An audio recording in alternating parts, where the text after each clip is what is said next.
Como eu disse na última semana, o pastor ele precisa de discernimento. Eu creio que a melhor forma de pregar é de forma expositiva, como temos feito. Pegamos o livro todo e seguimos ali capítulo por capítulo, em alguns casos até versículos por versículos. Só que nós precisamos ter o discernimento para saber aquilo que a sociedade também está falando, para que venhamos a ajudar a instruir o povo de Deus de acordo com alguns assuntos pertinentes a todos. Semana passada eu falei sobre o homossexualismo por conta do Dia dos Pais, da Tami Miranda, e hoje eu vou falar sobre aborto, que também é um assunto que está sendo muito dito.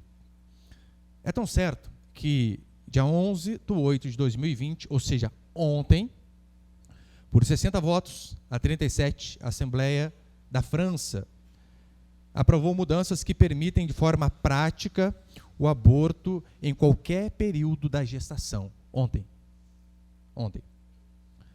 E o argumento que está ali na lei deles é que alguns casos que a gestante for diagnosticada com sofrimento psicossocial, algo que não é palpável, algo de foro íntimo da mulher, um critério que não se pode verificar, mas eles disseram que, neste sentido, com um sofrimento psicossocial, sim, não importa quantos meses, seja grado até o 9º mês, não há problema interromper de forma incisiva ali a gravidez. A França já não presta desde a Revolução Francesa, desde aquela época. Em relação ao aborto, a França no começo defendia que nas primeiras semanas não havia problema em a mulher, juntamente com o companheiro ou sozinha, nas primeiras semanas, decidir por não ter a criança. Isso era no começo. Eles avançaram um pouco mais e então chegaram a tal estágio de que, olha, só até o 3º mês. Do 3º mês em diante não pode. Só que agora nós vemos que a França tem piorado a cada dia mais e, de fato, eles defendem o assassinato, e eu vou deixar bem claro, aborto provocado de forma intencional é assassinato. Qualquer período da gestação. Talvez o próximo passo deles seja matar os filhos indesejados, não importa quantos anos eles tenham. É o que normalmente acontece depois desses passos aqui. A Bíblia não entra no mérito sobre o aborto. Sabe por quê? Era um assunto inconcebível ao ponto de Deus, ao povo de Deus. Impensável. É por isso que a Bíblia nem cita. O que fazer em alguns casos? Não cita, sabe por quê? Porque eles tinham bem claro o mandamento que nós acabamos de abrir. Êxodo 20, verso 13. Não matarás. Além disso, Êxodo capítulo 21, coloquei ali? Êxodo capítulo 21, versículo 22, vai dizer assim: se homens brigarem e ferirem a mulher grávida, e forem causa de que aborte, porém sem maior dano, ou seja, sem que a mulher morra, aquele que feriu será obrigado a indenizar segundo o que lhe exigir o marido da mulher, e pagará como os juízes lhe determinarem. A única parte que a Escritura cita em relação ao aborto é num caso hipotético de 2 homens brigarem, de repente uma mulher grávida ali, sobra uma pesada nela, um soco, derruba, ou coisa parecida. Do contrário, você não vê esse assunto na Escritura. Por quê? É ponto pacífico. Não matarás. Não importa quanto tempo tenha a vida. Eu sei que na nossa lei também, nós vemos as feministas, isso que eu não consigo entender. As feministas defendem o aborto, mas as feministas, via de regra, não gostam de homens. Ou seja, elas não terão filhos. E por que brigam por conta disso? Para que outras mulheres tenham o direito de assassinar suas crianças? Até 3 meses. O argumento das feministas e das pessoas que defendem o aborto é que não é formado o sistema nervoso até o 3º mês de gestação. E que até o 3º mês de gestação ainda não é um feto, é apenas um embrião. Como eu sempre tenho dito aqui, o que se pode formar depois do 3º mês a não ser ser humano? Não tem nenhuma outra possibilidade do 3º mês em diante formar outra coisa que não seja gente. Agora, não importa se é feto do 3º mês em diante, como eles dizem, ou se é embrião de 3 meses para trás. A diferença é que são seres humanos em períodos distintos de desenvolvimento. Apenas isso. Mas seres humanos. Portanto, matá-los cientificamente também é assassinato. Eu quero passar alguns princípios aqui, você bem sucinto essa noite. Põe o primeiro aí, por favor, Vinícius. Primeiro, a gênese da criação. A gênese da vida. O início da vida. Cientificamente falando, existe vida humana a partir do momento que as células se unem. O espermatozoide masculino com o óvulo feminino. Aquilo ali vai formar uma célula e aquela célula embrionária passa a ser vida. Isso é o que a ciência diz. Tanto é que se você ver os termos criança e adolescente, embrião ou feto, eles se referem a seres humanos, só que em períodos distintos de uma vida, ou no caso de uma gestação. É a mesma coisa nós, alguns são mais idosos, outros são adultos, outros adolescentes e outros crianças. Qual a diferença? Estamos em períodos diferentes da vida.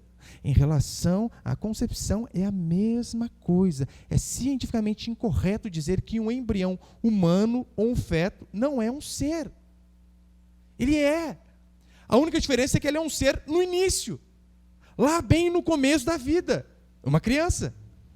Porque, convenhamos, uma criança, ela não passa a ser um ser humano só quando ela se torna adulto.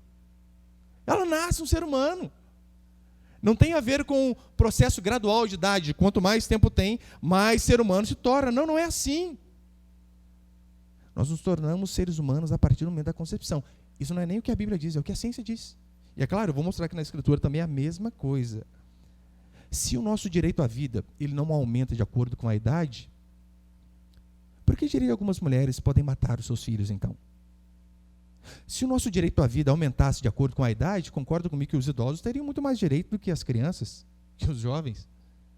Mas não, os direitos são iguais, inclusive constitucionalmente falando.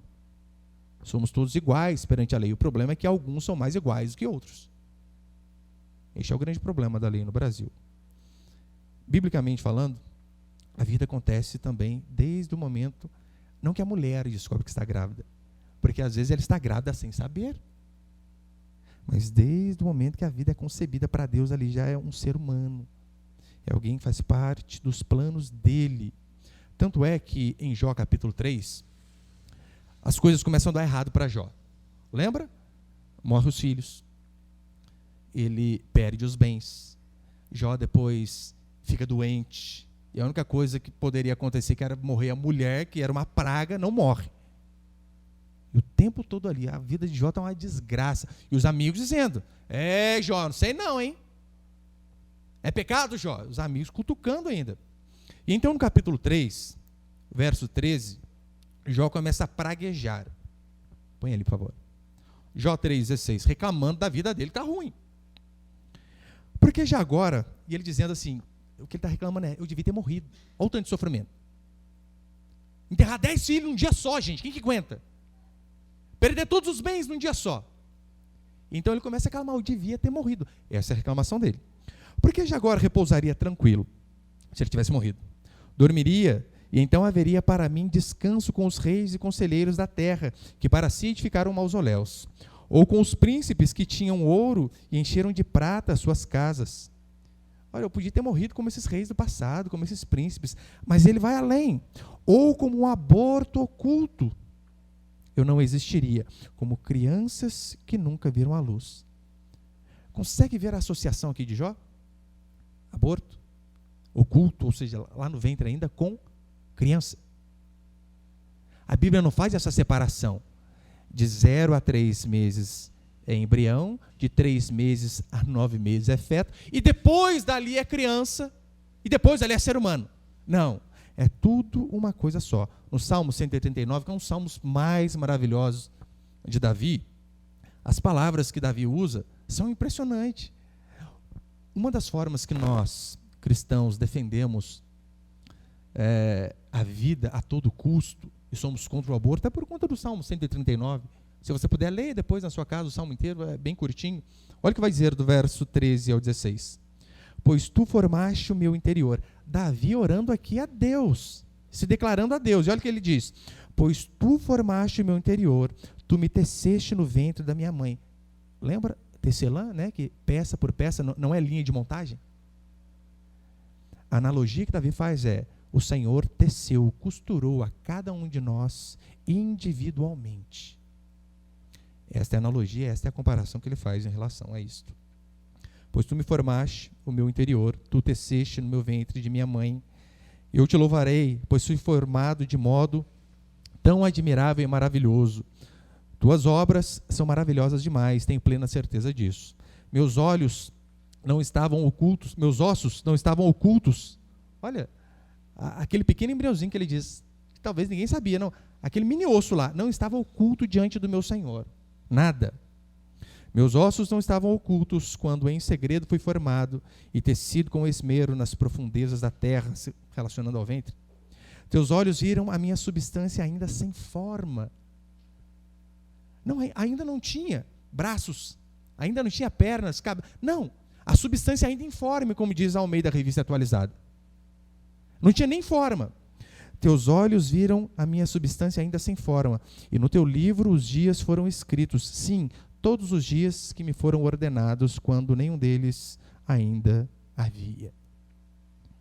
Simples. É por isso que vamos defender a vida a qualquer custo, independentemente dos casos. Em Isaías 44, o Isaías vai dizer assim: assim diz o Senhor que te criou e te formou desde o ventre e que te ajuda.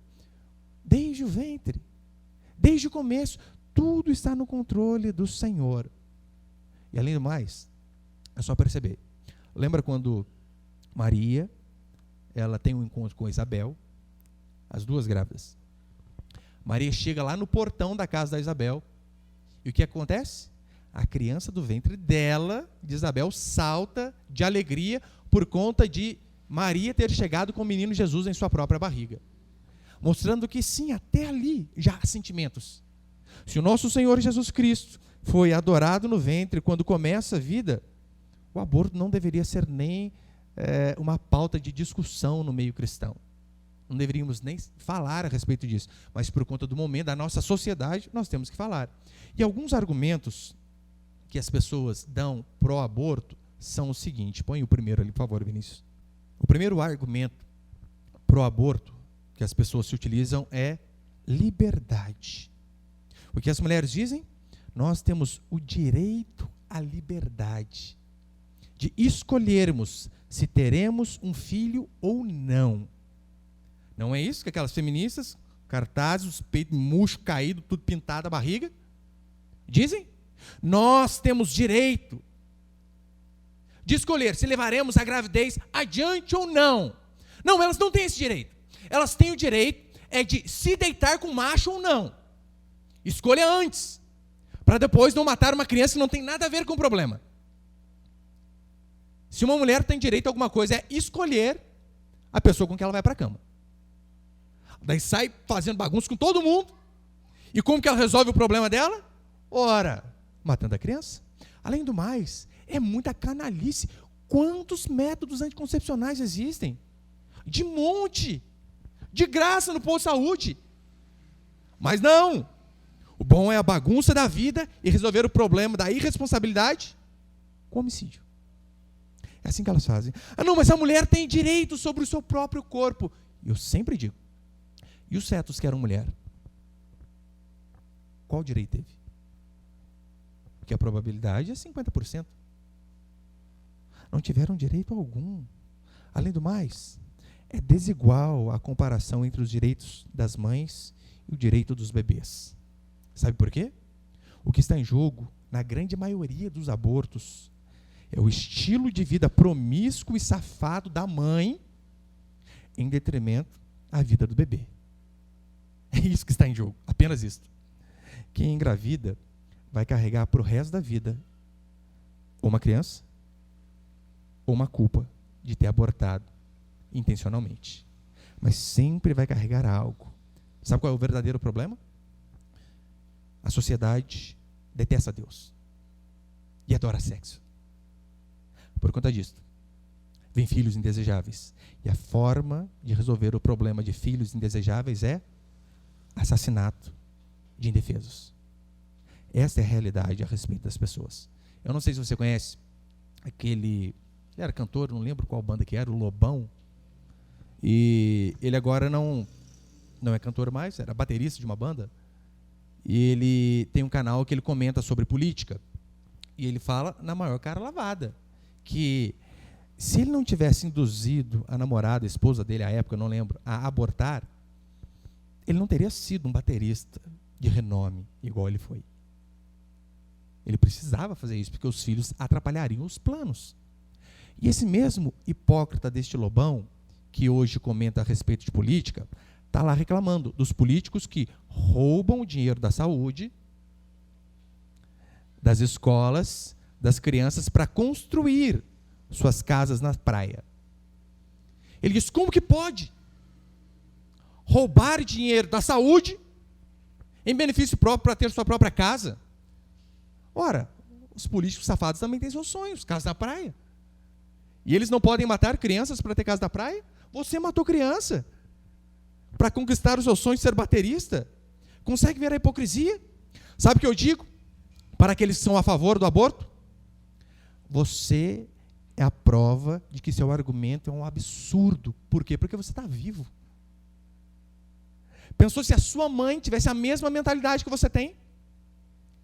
Quando você debater com um abortista, diga isso para ele. Eu queria que a sua mãe tivesse a mesma ideia, a mesma mente que você tem. Porque com certeza você não estaria aqui falando esse monte de asneira. Não estaria aqui falando esse monte de besteira. Olha, se eu fosse deputado, eu tenho um projeto de lei pronto. Eu coloquei ali ou não? Projeto de lei 121.121. É o artigo do homicídio de propósito, claro, né? Meu projeto de lei é o seguinte: aprova-se aborto em todo o território nacional, se, e somente se, a mãe sujeitar-se a morrer junto com o feto / embrião e pelo mesmo método. Seja solução salina, que é uma convulsão que o bebê sofre, uma lenta agonia e até queimaduras na pele, seja pelo nascimento parcial, que o médico ele tira a cabeça da criança e antes de tirar toda, ele enfia um cano na nuca, furando e suga toda a massa cefálica, ou por sucção, que é aquele que suga tudo e destrói todo o osso, quebra tudo e acaba com a criança de uma vez. Se a mãe que quer abortar de forma proposital se sujeitar a essas mesmas regras, aí eu sou a favor do aborto. Que morram os dois. Eu duvido. Fazendo isso, alguma adolescente depois de um carnaval vai querer arrancar a criança que ela arrumou. Não vai, não vai. Percebeu que os esquerdistas eles são incoerentes em relação a isso? A esquerda diz defender a causa dos fracos e dos oprimidos. Só que eles são a favor do aborto. Tem alguém mais fraco e oprimido e indefeso do que uma criança no ventre materno? Hipocrisia. Hipocrisia. O segundo, a liberação do aborto irá diminuir os abortos. Isso aqui é a mesma balela em relação a drogas. Libera o consumo de drogas que as pessoas vão usar menos. Tem cabimento um negócio desse? É ridículo. Mas dê uma pesquisada. Você vai ver, a Inglaterra, quando liberou o aborto, aumentou em 400% a quantidade de pessoas que procuraram o aborto. Paraguai, Austrália, Espanha e Suécia foram pelo mesmo caminho. Qual que é o argumento fútil que eles usam? É porque se legalizar o aborto, as mulheres não precisarão ir a clínicas clandestinas, e tem muitas. Hoje mesmo, preparando essa palavra, eu passava até mal, literalmente, de ver os métodos que é usado nessas clínicas e a forma para se abortar, para se assassinar crianças. Mas eles dizem que não precisaram de clínicas clandestinas. Mas vamos ser um pouquinho realistas. Vivemos no Brasil. Brasil. Minha esposa marcou um exame com um oftalmologista e saiu a vaga dela 1 ano e meio depois. Oftalmologista. Aí você imagina, carnaval, a jovem sai com meio mundo, não sabe nem quem é o pai. Quem é o pai? É o Tiquinho. Tiquinho, quem é o Tiquinho? Mora lá perto da sua casa? Não, é Tiquinho de um, Tiquinho do outro, Tiquinho do outro. Não sabe quem é. Saiu com um monte de gente. Daí tá lá. Ah, eu quero arrancar essa criança. O que eu vou fazer? Vou entrar no SUS com pedido de aborto. 2 anos depois, chama ela. Liga, ó, saiu aqui, né? Pode vir aqui que a gente vai arrancar o seu filho. Calma aí, eu vou pegar ele na creche? depois do almoço, eu já vou direto para aí. Daí você um tiro de 12 na cabeça dele, talvez resolva mais fácil. Não sofra tanto. A gente está no Brasil, gente, claro que isso não vai funcionar. Mas o terceiro é a seguinte: eles dizem que a pobreza, a falta de educação e o estupro justificam o aborto. Pobreza. Sabe o que é triste? É que para eles é melhor uma criança morta do que uma criança pobre. E sabe o que é mais triste ainda? Sabe da boca de quem eu ouvi esse argumento? Edir Macedo. Eu ouvi. Para que colocar uma criança pobre no mundo? É melhor que tire. De forma explícita, não foi de forma velada. Não foi entre as palavras que ele deu a entender que ele é a favor do aborto. Não, de forma escrachada. Entre colocar uma criança no mundo para ser pobre, arranca. É muito mais fácil. Eu não sei como foi o começo da história dele, né, se ele tinha uma família rica. Mas, via de regra, às vezes os ricos eles começam pobres, depois enriquecem. Mas consegue ver o argumento ridículo? Ora, se o problema é a criança ser pobre, vamos fazer o seguinte: vamos matar todas as crianças pobres. Não dá na mesma? Tá, nossos filhos que morriam tudo. Vamos matar. Cristiano Ronaldo, ele conta em lágrimas que a mãe dele pensou em abortá-lo por conta da dificuldade que tinha de criá-lo na Ilha da Madeira, em Portugal. E ela já tinha não sei quantos filhos antes dele. E quando estava grávida, ele falou: rapaz, eu vou arrancar esse menino, vou arrancar essa criança. Não dá. Você pensou se ela tivesse feito isso? Perdeu o sustento dela e de toda a família. Olha o que ele faz. Ele é extremamente espetacular na profissão que ele exerce. Agora, é permitido roubar porque eu sou pobre? Não, não é permitido. Roubo é roubo, independente da circunstância. Agora, se não é permitido roubar porque eu sou pobre, por que eu posso matar pelo fato de ser pobre? Ou dessa criança que vai nascer ser pobre? Ouvi um argumento de uma esquerdista endemoniada do capiroto uma vez, que ela dizia o seguinte: mas mulher nenhuma é obrigada a criar filho de vagabundo sozinha. Na hora, já pensei, é só não deitar com vagabundo. Resolve o problema. Mas não é assim que eles querem resolver. As pessoas, elas precisam ser responsáveis pelos seus atos. É só assim nós veremos uma nação melhorar a cada dia. Quem é a favor do aborto? Via de regra, são pessoas que vivem em orgias, que não têm compromisso com ninguém, que querem sair com todo mundo, sem se precaver, e a forma que eles querem resolver, a justificativa filosófica que eles querem dar para disfarçar os seus desejos carnais é assassinato, homicídio, acabar com uma criança indefesa.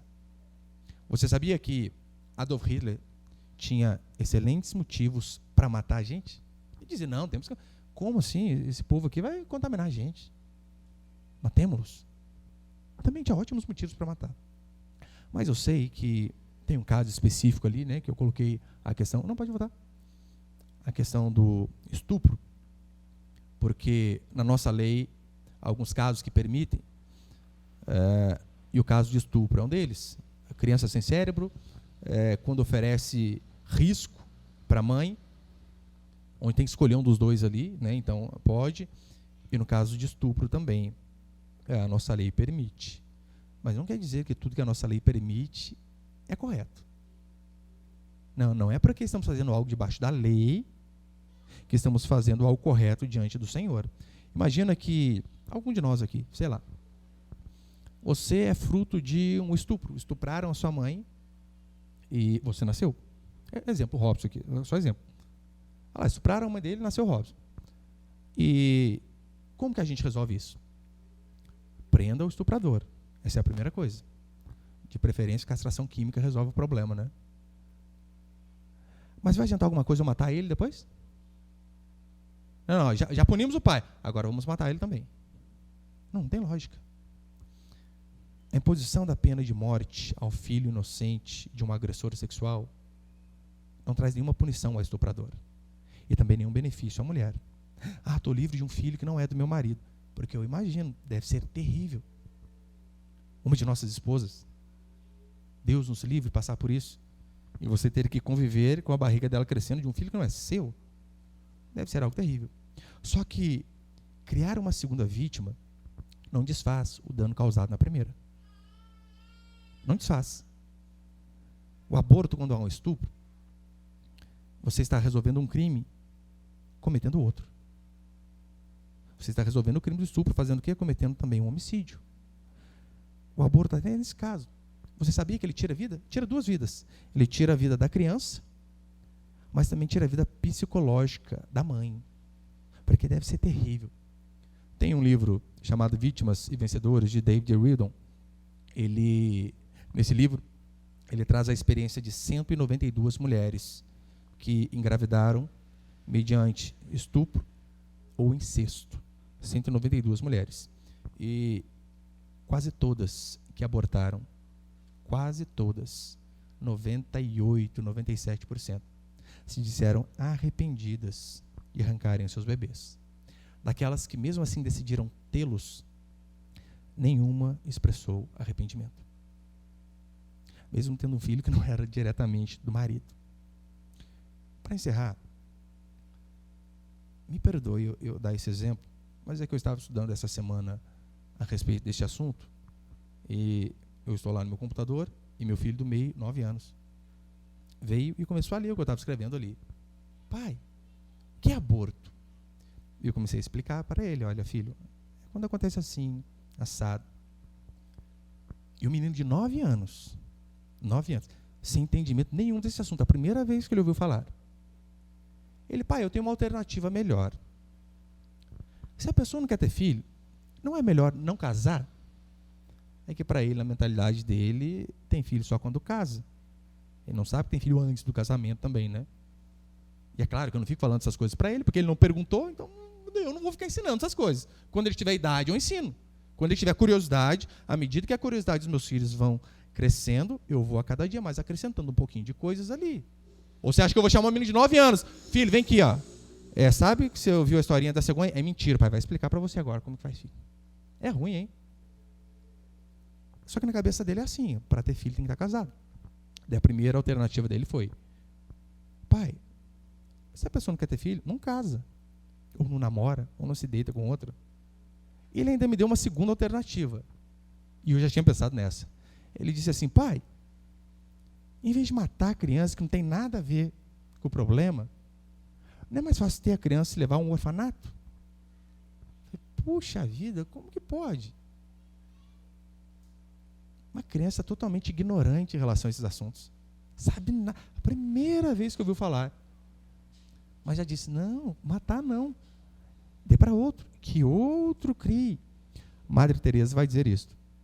Se aceitarmos que uma mãe pode matar até mesmo o seu próprio filho, como poderemos dizer às outras pessoas para não matarem umas às outras? Se nós damos liberdade para uma mãe matar o próprio filho, como vamos dizer ame o próximo, sendo que ela não amou aquilo que estava dentro dela? A visão bíblica sobre filhos é que filhos são bênção, são dádivas do Senhor. Eu sei que no caso de estupro, talvez seja mais dolorido. Deus nos livre de passar por uma situação dessa. Mas não justifica também resolvermos um problema causando outro problema. Nós temos que sim estar inteirados a respeito desses assuntos, porque eles são falados aos 4 ventos. Tudo que é rede social que você entra. Como eu dei o exemplo da França. Ontem acabou de aprovar isso daí. Daí aprova nesses países de primeiro mundo da Europa, por os deputados dar um Ctrl-C, Ctrl-V naquela lei e trazer para cá, é fácil. Aí é a nossa hora de defendermos aquilo que nós cremos, de apertarmos aqueles a quem nós votamos, para que não sigamos este caminho desenfreado do assassinato de crianças. Que Deus, de fato, levante homens e mulheres que se indignam contra essas coisas, que reprovam as obras das trevas, como Paulo vai dizer, e que não sejam cúmplices dos pecados desses assassinos de pessoas vulneráveis, que são as crianças que estão no ventre. Amém, meus irmãos?